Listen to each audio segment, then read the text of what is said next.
Hi, welcome or welcome back to my book sanctuary. I'm Bianca and I wanted to update you on my reading. So between the 17th of February and the 23rd of February, I ended up reading 4 books and I wanted to talk to you about them. So I actually did update you and let you know last week that I was still reading Distance. I ended up finishing it. It was okay. She'd just broken up with her boyfriend and met Keller at the club, and Keller is this MMA fighter who actually happens to be a mobster, and because of that he has this dangerous life, but he's really drawn to Sienna, but he doesn't really want to move forward with her because of his dangerous life, and then she's threatened, and it was okay. It was okay. I mean, once she realizes what sort of lifestyle he leads, she really doesn't have a big problem with it, and she is threatened. And it was just a typical dark romance book in a lot of ways, I think. Um, yeah, it was okay. And then I read Dragonfound. It's hot in here. Then I read Dragonfound. With Dragonfound, I enjoyed this. I actually picked it up last year in the Rare event and I thought it was a standalone book. It's not. It's part of a trilogy. And I enjoyed this. I liked the fantasy world. I liked the dragons and their history and their lore. And I liked what was going on with Pip's dragon. And Pip basically was in this sort of Cinderella moment with her stepmother and her stepsister. And then these 4 dragon riders come to town with this egg that needs to be hatched, and sort of like the golden glass slipper thing in Cinderella where every girl tries to shove her foot in the shoe. Every girl wants to basically hatch this egg and no one can, and Pip's sort of been sent away so she doesn't touch the egg, and so then she comes back, I guess. Well, she ends up touching the egg and the egg hatches for her, and now she's thrown into this whole new life.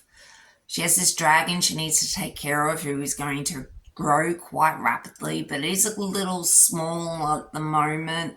And it's very interesting with the whole lore about the dragons themselves and their history and their goddess, and basically Pip is now destined for this prince, but the prince hates her, and she's starting to develop feelings for these 4 dragon riders or 5 dragon riders that are responsible for her at the moment. And things don't go to plan, and when she gets to the capital city, and yeah, I enjoyed this. It was very interesting in a lot of ways, a little bit boring in other ways, but I did really like it. I liked the dragons and the whole history and mythology behind it all, and yeah, I liked Pip. She was interesting enough. Then after I read Dragonfound, I ended up reading another ice hockey romance. For someone who doesn't actually like ice hockey college romances, I seem to be reading quite a lot of them. Maybe I do like them, but I am reading a lot of ice hockey college romances at the moment, I think, anyway. There's quite a few I've picked up and just put back down. But I ended up reading Faking It Forward. Oh, crap. What is it called again? Faking It with the Ford. With more you.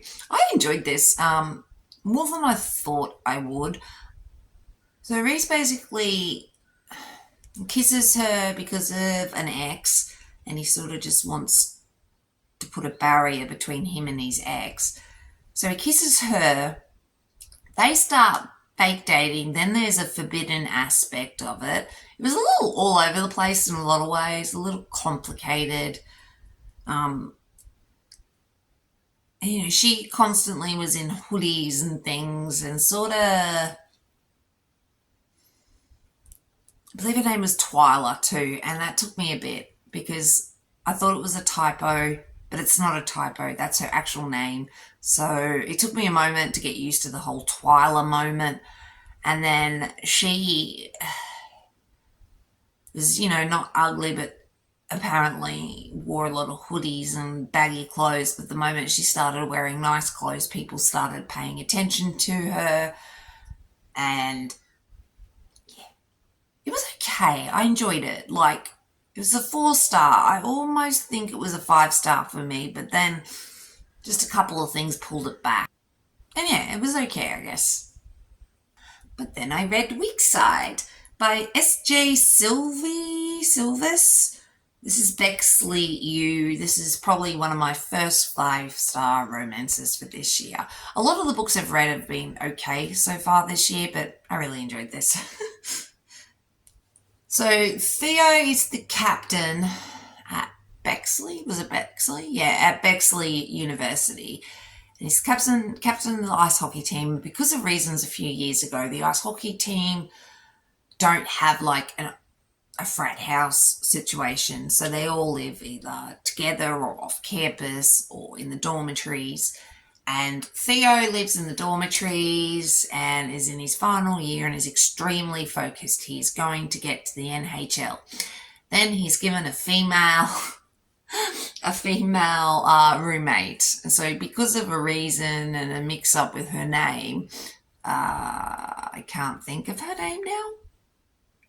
Bryant, what was her name? Claire. Claire, because of a mix up with her name, ends up in the male dormitories. And she's a dancer, a ballet dancer, but she is so stressed. Her mother can't take care of her own finances, so she's sort of supporting her mother, and not sort of, is supporting her mother with her bills, and is working full time, is dancing full time, is studying, is going to school. So she is exhausted, and things are starting to snowball on her. And Theo, and she has an ex-boyfriend, a boyfriend, and this boyfriend is an idiot and is cheating on her. And she and Theo have this moment, they're attracted to each other, but they sort of avoid each other, and then they start up a friendship, and there's this, I guess, slow burn aspect to it, and I found it really, really sweet. I really liked this one, like, a lot. And I loved all the friends group, and yeah, I just really, really enjoyed this one, like, a lot. And I think it's probably one of my favourite books this year so far. Theo just was a hilarious guy. Well, I wouldn't say he was hilarious. He was just really fun. And protective. Theo was just so protective of Claire, and it was so cute. Once he started sort of developing feelings for her, he dallied with puck bunnies and all that sort of stuff and other women, but once he started developing feelings for her, he became obsessed with her, and it was just so sweet. I really, really enjoyed it, like, a lot. And I think that's all the books I've read. Yep, that's all the books I've read. But yeah, so I read 4 books this week. If you want me to update you weekly, let me know. I'm hoping to continually be able to read at least 4 books a week. We'll see. Sometimes I probably read less. If I read less, I probably will update you fortnightly, every 2 weeks, or other than that, I don't know. But thanks so much for watching. Really do appreciate it, and I shall catch you in the next one. Thanks, guys. Bye.